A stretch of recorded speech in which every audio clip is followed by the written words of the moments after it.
Hi, everybody.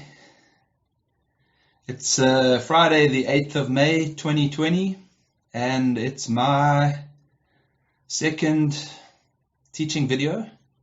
Um, this one I've titled Sehnsucht and the Incurable Wound, which I think the explanation will come as we get into it. I hope you all enjoy. Just to say, apologies if there is any sort of poor video quality. I think my idea is to make this available to everyone, even those that don't have fast internet and data plans and that sort of thing. So in that light, it's really the message that counts and not the visuals. So anyway, let's get into it. So I wanted to really start by posing a couple of questions. So have you ever succeeded at something? It felt good, correct. But sometimes we feel a bit of a sense of melancholy or something missing, even after we've succeeded or sort of attained success. Have you ever got what you really wanted? Something you really desired, only to feel a sense of sadness afterwards, as if that material thing you've acquired just doesn't quite satisfy you. For me, it's like when I'm seriously hungry and I sort of devour a juicy bacon and cheeseburger, only to be left with that feeling that didn't touch sides. Have you been so busy lately, filling your schedule with work and activities and things? And sort of when you're forced to sit down at the end of the day or on the weekend and you're left to your deepest thoughts and feelings and let those sort of run through your head and play out,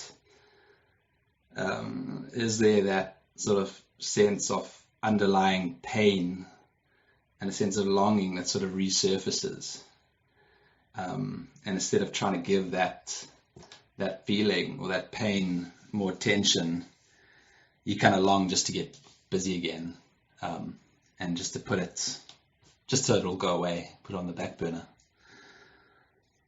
So we all sort of ride this emotional roller coaster, should I say, that is life. The ups and downs, the successes and failures, the pleasures and the pains. And I think the band, The Verve, back in, I think it was the late 90s, they had a one-hit wonder and they put it quite well. It's a bitter-sweet symphony, this life. So psychologists suggest that the notion of awareness of self sort of typically occurs around the age of 3 years in children. And this is where we as humans and as toddlers sort of start to feel differentiated from the world and from others. So this comes with what many describe as a general feeling of loss, as if we've lost a oneness with the world. Many term this the incurable wound. Now, the way we feel and the way we deal with this general feeling of emptiness or lack or sadness, I think there's various terms for what I'm speaking of here. But there's several ways I think we respond as human beings. And the author C.S. Lewis, he describes some of these responses in his book titled Mere Christianity. And one of the ways he says is the fool's way, and another is the way of the disillusioned, sensible man. So the fool spends his life seeking one pleasure after another, trying to bring satisfaction. He believes that material objects meet his desire, and only by returning to these time and time again can he have some form of relief. He also craves godlike control over his environments, the freedom and independence to secure his own lasting comfort and to maximize pleasure. but noting that this is on his own terms. In contrast to this view is that of the disillusioned sensible man or sensible person, to be PC, where it's this sort of person simply tries to repress his desires. And C.S. Lewis notes that amongst this group are what he calls the debunkers that see Christianity as nothing more than wish fulfillment. So Lewis likens this to the black dwarves in his book, The Last Battle, as part of the Chronicles of Narnia series of books. And the black dwarves in this book were sitting before a great feast, a great banquet, in a beautiful flowered meadow. But in their minds, all they saw themselves were sitting in a dark, smelly stable, eating stable litter. So basically like horse food, grass. So there was no great feast in their minds. So C.S. Lewis, these two reactions, these two different people, translates quite well into what we define in terms of hedonism and nihilism. So hedonism is a view where we believe that we can fill this apparent lack in our lives by acquiring things, by making more money, by being better, by being more. So it's a rather selfish and quite simplistic view where we are driven down a path of desire based on the flawed assumption that we will be happy when we get that one thing which we think will make us happy. Ultimately, the reality is even if we get it, we attain that one thing, it doesn't make us truly happy, does it? So in attempting to prolong or even multiply or manufacture like cheap thrills and that sort of thing, we end up with a diminished sense of satisfaction, ending in boredom and disappointment. So striving for success is an example of this viewpoint. When we succeed, we have that sort of rush of adrenaline. Our pleasure senses are activated. But sometime after that sort of cool down period, start to feel empty again, to feel bored and ultimately disappointed. Have you ever got what you really wanted, only to feel sad? As we resolve problems, do we not uncover deeper problems? It's a bittersweet symphony, isn't it? Then the second view is known as nihilism. So this is similar to what C.S. Lewis defines as the sensible man, or the disillusioned sensible person. So with this belief system, we believe that life is essentially meaningless. So we need to simply embrace the lack, and the only true way to escape that lack is to get rid of our desire, and that fills that sort of space. So this typically leads to a selfish, unhealthy, and ultimately a pessimistic view of life. So as much as we humans have tried, I suppose, to comprehend and find ways to address this inherent lack, there seems to be no cure for that underlying sense of loneliness and sadness and pain, what is termed the incurable wound. So the author C.S. Lewis, he gave this much consideration and penned several books and essays on the subject of what this lack is and what it means to him in his life and the things he was going through at the time. And so for C.S. Lewis, the nature of human desire, which nothing in this world can satisfy, suggests that we were created to experience infinite joy in something that is beyond this world. So in his autobiography, Surprised by Joy, Lewis states, "There lies in our hearts a longing that is also a delight, a longing that nothing in this world can satisfy, and a delight that nothing in this world can match." Lewis writes about coming to comprehend and identify with this lack as being an unsatisfied desire, which is itself more desirable than any other satisfaction. It might almost equally well be called a particular kind of unhappiness or grief, but then it is a kind that we want. He often uses the emotive word Sehnsucht, which is a German word to describe this lack, but it has no direct sort of counterpart in the English language. And it can be best defined as an internal painful longing, a pining or yearning for something or someone. It represents our thoughts and feelings about all facets of life that remain unfinished or imperfect, but combined with a longing for this to be finished, for this to be perfected and completed.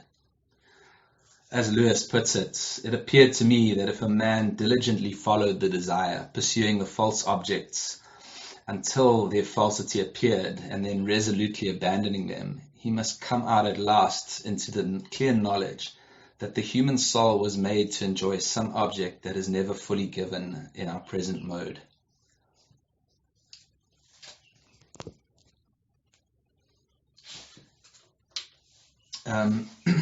So this unsatisfied desire that Lewis speaks of, what is this? What is this unsatisfied desire? He speaks of the concept of original sin, or what many have come to term original lack, whereby the human race followed Adam in the original sin, which consisted of, as Lewis speaks, he says, the idea that they could be like gods, could set up their own, as if they had created themselves, be their own masters, invent some sort of happiness for themselves outside of God. So we're continually being tempted to put ourselves at the center of our reality rather than God. And whilst the image of God within us has been damaged, Lewis, he maintains that it has not been completely destroyed. The desire, the longing, that unsatisfied thing that remains, that keeps us awake at night, that haunts us. Lewis, he quite beautifully explains this. He says that the experience of desire is a sort of memory of this lost communion with God, a kind of nostalgia for Eden. So our sense of alienation and longing for more than what we experience may actually be a great blessing, according to C.S. Lewis. As he states that it serves as a constant reminder that God's original intention was always to draw us into a divine fellowship with him. As Lewis puts it, our whole destiny seems to lie in acquiring a fragrance that is not our own but borrowed, in becoming clean mirrors filled with the image of a face that is not ours. So the key to the purification of our desires, then, according to Lewis, is to consciously enact our creaturely role, to reverse the act by which we fell and tread Adam's dance backwards. I find, just that picture of treading Adam's dance backwards. So for Lewis, in stark contrast to his description of the fool and the disillusioned, sensible person, he defines a third alternative approach, whereby we can approach life and desire, and that's where the Christian is seen as one who takes delight in earthly beauty, but also recognizes that the ultimate object of his desire and longing is the Creator God, the only source of all earthly beauty. If I find in myself a desire which no experience in this world can satisfy, the most probable explanation is that I was made for another world. I must keep alive in myself the desire for my true country, which I shall not find till after death. I must never let it get snowed under or turned aside. I must make it the main object of life to press on to that other country and to help others do the same. Lewis continues saying that there have been times when I think we do not desire heaven, but more often I find myself wondering whether in our heart of hearts we have desired anything else. You have never had it. All the things that have ever deeply possessed your soul have been but hints of it, tantalizing glimpses, promises never quite fulfilled, echoes that died away just as they caught your ear. But if it really became manifest, If there ever came an echo that did not die away but swelled into the sound itself, you would know it. Beyond all possibility of doubt, you would say, "Here at last is the thing I was made for." We cannot tell each other about it. It is the secret signature of each soul, the incommunicable and unappeasable want. So the true joy, the infinite joy then, is the lack that Lewis speaks of. It's the longing, that deep desire that takes root in our very souls. Lewis describes this joy as being distinct from pleasure because it must have that stab, the pang, the inconsolable longing, the Sehnsucht. Some dictionaries define joy as the emotion evoked by well-being, success, or good fortune, or by the prospect of possessing what one desires. But this definition leaves something seriously lacking. It's quite a hedonistic way of viewing joy. Joy is more than a moment. It is more than circumstances. Happiness is dictated by circumstances for sure, but joy it's something more like a deep abiding. C.S. Lewis speaks of joy as being an aroma of heaven, the anticipation and expectation of heaven, but not truly having it at this present time. Now there isn't in reality, only one place that we can find true, real, infinite, authentic joy, and that's in God. If we want to experience this joy, we need to get close to the source. As Lewis writes, if you want to get warm, you must stand by the fire. If you want to be wet, you must get into the water. If you want joy, you must get close to or even into the thing that has it. So for Lewis, the person who is on the Christian way is the one who seeks God as the ultimate source of satisfaction. And this is reflected in the scriptures. Paul, for example, in the book of Romans, writes that he prays that God, the source of hope, will fill you completely with joy and peace because you trust in him. When we look at David in the Psalm 16, he says, "You will show me the way of life, granting me the joy of your presence," speaking of God. Even King Solomon in the book of Proverbs, Proverbs 10, verse 28, says, "The hope of the righteous brings joy."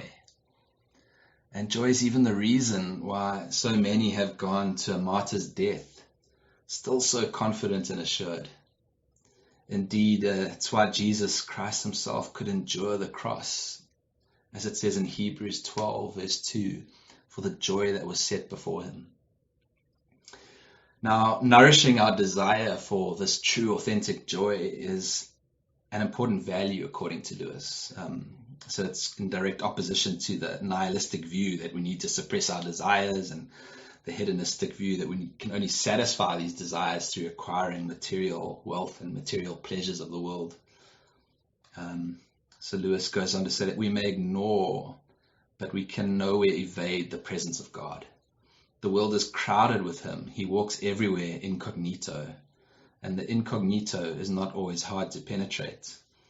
The real labor is to remember to attend, in fact, to come awake, still more, to remain awake. But we need to learn to hold on to earthly gifts loosely with an open hand, fully delighting in them, but then releasing them in favor of enjoyment of the giver over the gift. So Lewis wrote about his practice of turning every pleasure into a channel of adoration by shifting his attention from the gift to the giver, likening the process to allowing one's mind to run back up the sunbeam towards the sun. The books or the music in which we thought the beauty was located will betray us if we trust to them. It was not in them, it only came through them, and what came through them was longing. These things, the beauty, the memory of our past, are good images of what we really desire. But if they are mistaken for the thing itself, they turn into dumb idols, breaking the hearts of their worshippers. For they are not the thing itself, they are only the scent of a flower we have not found, the echo of the tune we have not heard, news from a country we have never visited. So we learn to enjoy things without seeking our security in them, but rather placing our trust and security in God the Father. So Lewis notes the paradox here in that the only things we can keep are the things we freely give to God. What we try to keep for ourselves is just what we are sure to lose.